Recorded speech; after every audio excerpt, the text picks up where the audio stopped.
Whoa with the rich, whoa with the poor, learn from everybody, watch you live and fall. Don't you ever let nobody drag your spirit down. Let nobody drag your spirit down. Remember you're walking up forever. Don't let nobody turn you around.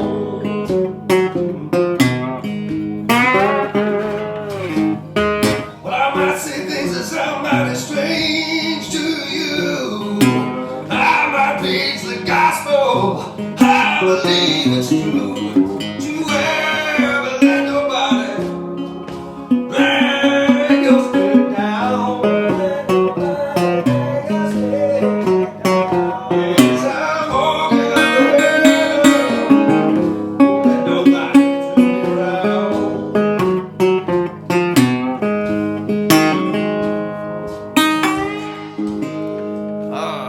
Don't let nobody drag your spirit down. Wonderful Eric Bibb gospel tune there. Today I'm going to be walking you through the basics of how to play it in an open tuning and in standard tuning. So first off, I will walk you through how to play it in a Spanish tuning.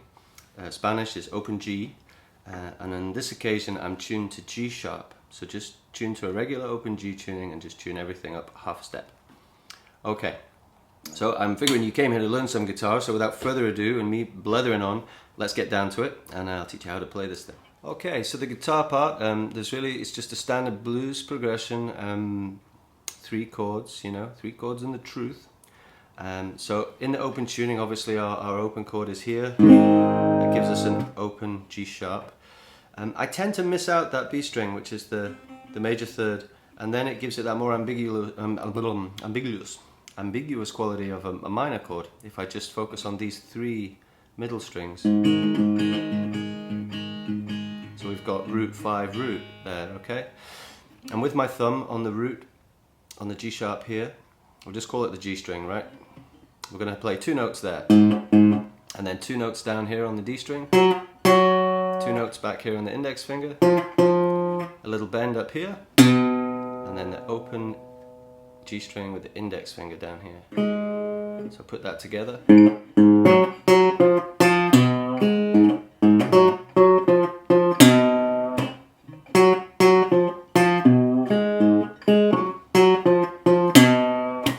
So I'm doing a very simple little call and response idea there. You've got the first one landing on the open string, like so. The second one, we just stay there on the bend and leave that hanging.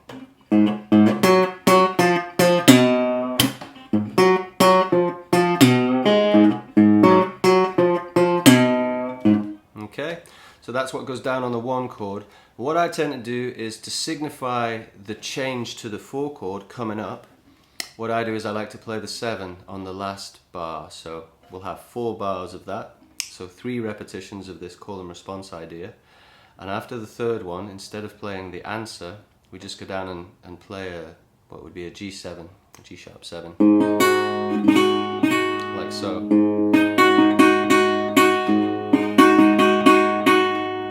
Obviously I use the slide to phrase that, so I'll go something like that. So I'm catching these 2 top strings. I'm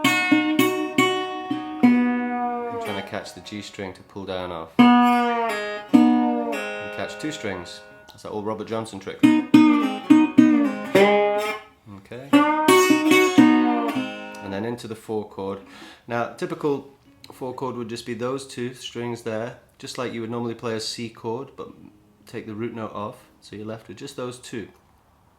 But I like to make it a 7, a dominant chord, so we add this little pinky in here. Obviously, pinky's the only spare finger I have, so.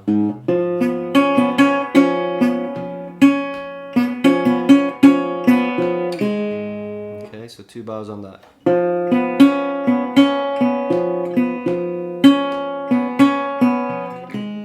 Now you can, I'm just kind of tickling the chord there a little bit with these 2 fingers on the right hand.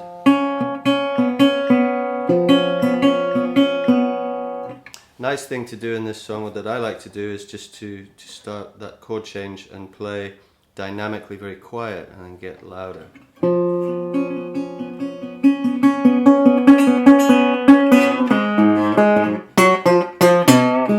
Like so. Or you can just play more steadily.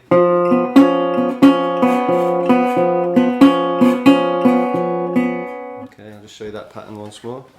So it starts with the thumb, index, and then pinch. Pinching and alternating with the index. Pinch, index, pinch, index. So.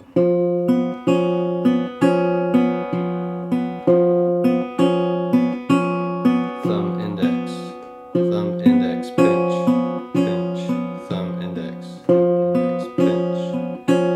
You get it.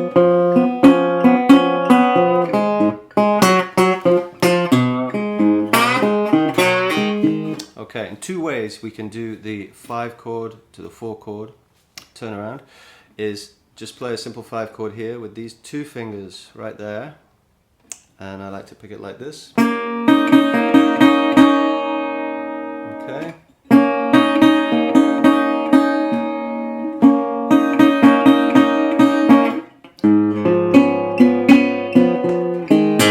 Back out to the 1, back to the riff. Or you can use the slide, and I like to use the D string and go like so.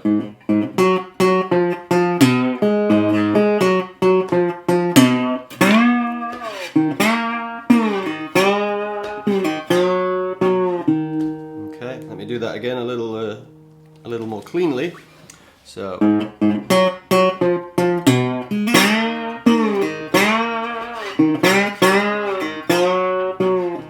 Okay, so real simple, just on the 1 string, and again. Okay, one more time.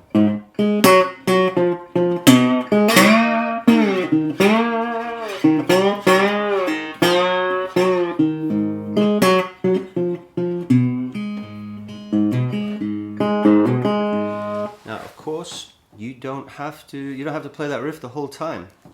Sometimes when I was first learning the song and I was singing and playing it at the same time, it was easier for me just to do a kind of bass rhythm when I was singing, so I didn't have to think about the guitar so much, like this.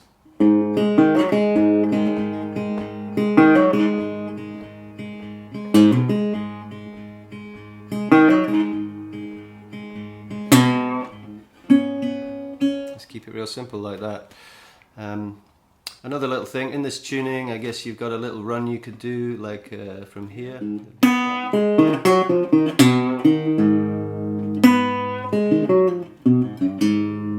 Combinations thereof. These are all good notes.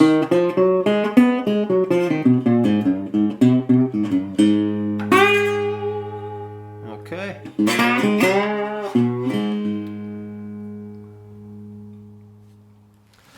And for those of you who are watching this who are in the Blues Academy, obviously you'll have the backing track that we made for you.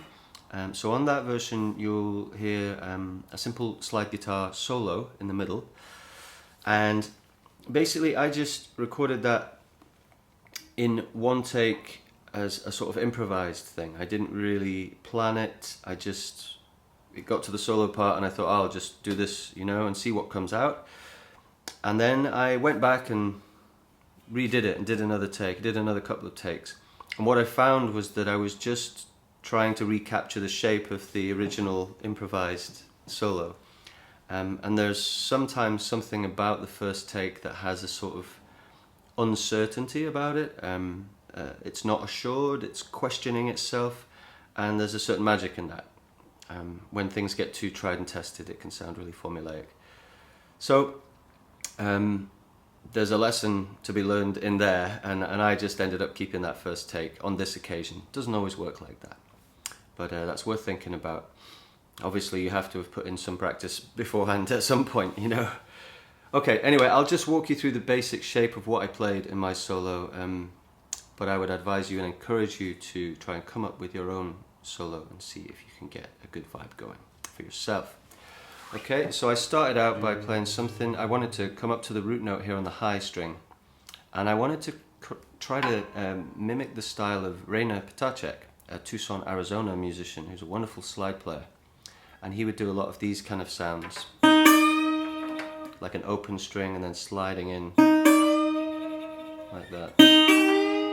So I do that here onto the root down here, top string, and I slide in from a semitone below, open string.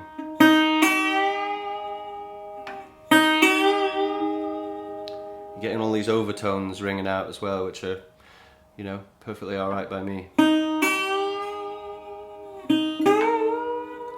And then I'm up around the 8th fret, but again sliding into it.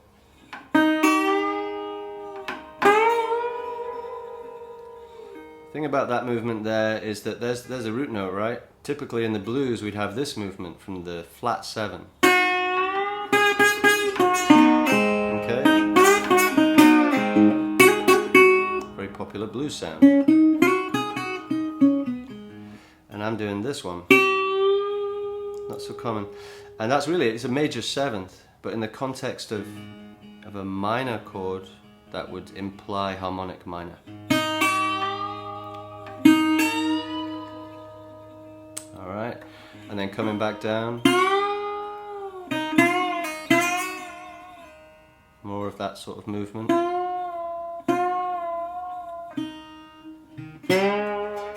Up to the root, this time on the lower strings.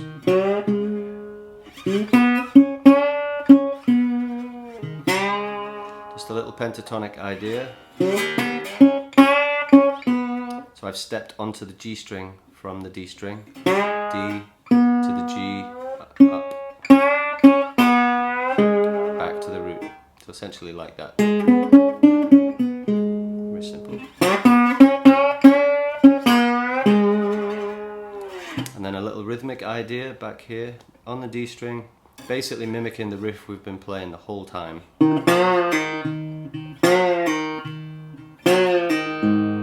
And you can land on the root there because it's the chord behind it is the 1 chord, okay? 5 chord change, nothing fancy. 4 chord. Okay, and then to finish off, I just run up the scale on the high string. Something like that. Okay, so that's roughly what I did.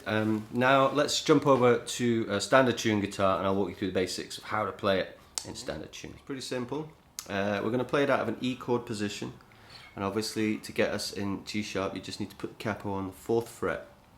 But for the ease of teaching just now, I'll just teach it you in the E position and you can add the capo later as you need to. Okay, so we're going to start off with a simple little riff.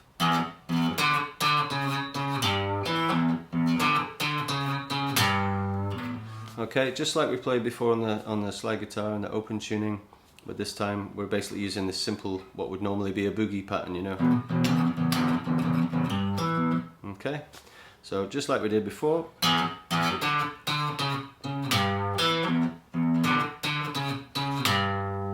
And personally, I'm picking that with my right hand. I just assign a finger to a string and just kind of leave it there as best as I can. So thumb, index, middle helps me to keep everything in order with that. And again, when it comes to the chord change, you're going to have a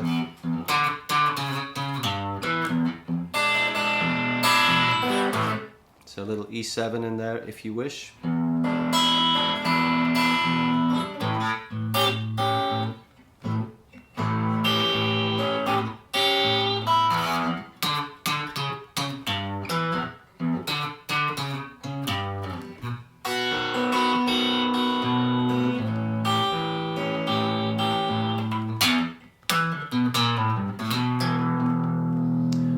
Okay, so let's backtrack a little bit. That B7 chord, picking pattern on the right hand is something like this.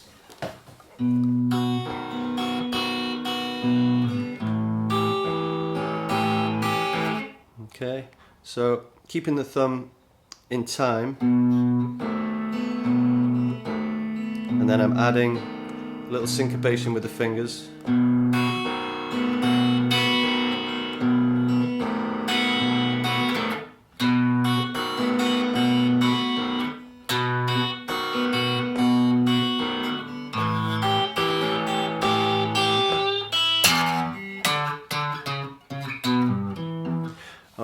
Now Eric Bibb loves to play this little riff at the end of the sequence, which is simply...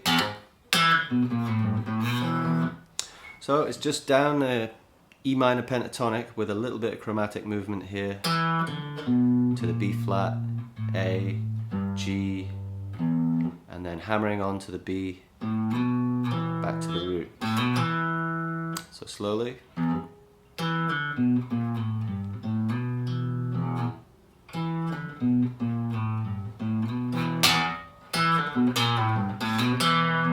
All right.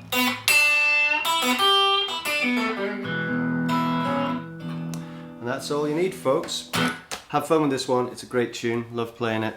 I will look forward to jamming it with you next week. Take it easy.